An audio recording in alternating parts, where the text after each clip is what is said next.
In an interview released on Sunday, Belarusian President Alexander Lukashenko asserted that Ukraine's actions against Russia are intended to provoke Moscow into using nuclear weapons.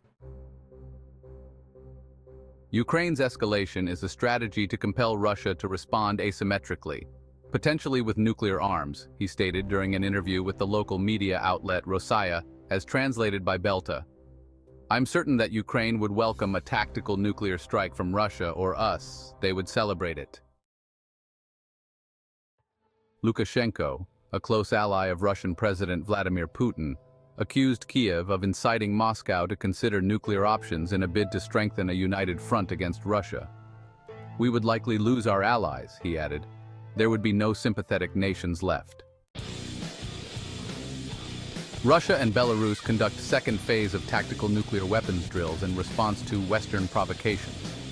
Concerns about nuclear escalation in the ongoing conflict in Ukraine have intensified since the war began over 2 years ago, particularly after Putin warned that any threats to Russia would provoke an immediate and unprecedented response. Rebekah Koffler, a former DIA intelligence officer and author of Putin's Playbook, told Fox News Digital that following Ukraine's recent actions, a tactical nuclear strike could technically be justified under Russian doctrine, as Russia's sovereignty and territorial integrity are at stake. However, she does not foresee an imminent nuclear strike. Lukashenko's remarks about the nuclear threat are not new.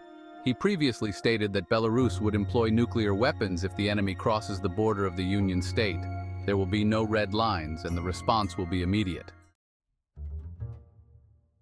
The Union State refers to a 1999 agreement that creates a close alliance between Belarus and Russia. Koffler suggested that Lukashenko's statements were likely coordinated with Putin.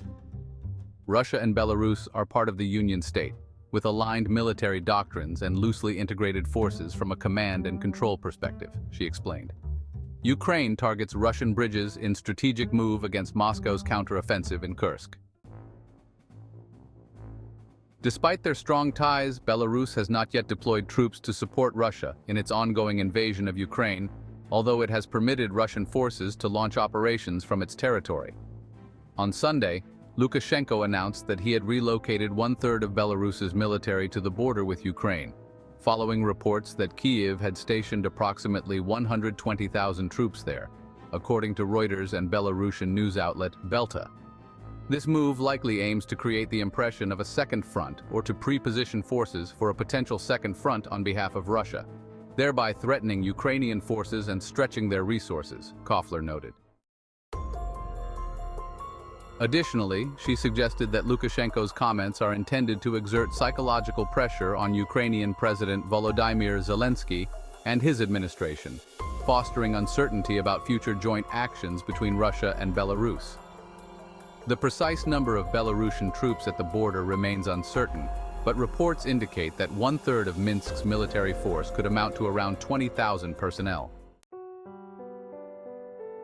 Andriy Demchenko, a spokesperson for the Ukrainian Border Service, stated on Sunday that despite Lukashenko's assertions, the situation at the Ukraine-Belarus border has not changed. We are not observing any increase in the number of equipment or personnel from Belarusian units near our border.